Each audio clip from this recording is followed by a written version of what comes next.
40 సంవత్సరాలు ఆకలితో మేము చచ్చిపోయాం అన్నవాడు ఒక్కడు లేడండి. నీళ్లు దొరక్క మేము అల్లాడిపోయాం అన్నవాడు ఒక్కడు లేడండి. ఏ సమయానికి కావలసిన సహాయం ఆ సమయానికి దేవుడు పంపిస్తూనే వచ్చాడు. ఇశ్రాయేలీలే కాదండి, నీ జీవితంలో ఎన్ని అవసరతలు రాలేదు. ప్రభా, పిల్లల ఫీజు కట్టేది ఎట్టా, ఈ నెల ఇంటి అద్దె కట్టేది ఎట్టా, ఇదిగో పలానా అవసరం తీర్చబడేది ఎట్టా, గడగడగడగడలాడినటువంటి అనుభవాలు ఎన్నో ఉన్నాయి. కానీ విచిత్రం ఏంటో తెలుసా? సరిగ్గా ఆ సమయం వచ్చేసరికి ఆశ్చర్యకరమైన సహాయాన్ని దేవుడు పంపించాడు.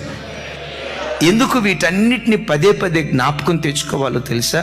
గతంలో ఎదురైన శోధనలన్నిటిలో నా దేవుడు ఎలా నన్ను తప్పించాడో, ఈ శోధనలో నుంచి కూడా నా దేవుడు నన్ను తప్పిస్తాడని నీ గుండెలో నుండి ఒక ధైర్యపు ఆత్మ పుట్టుకు రావటానికి దేవుడు కృప చూపిస్తాడు.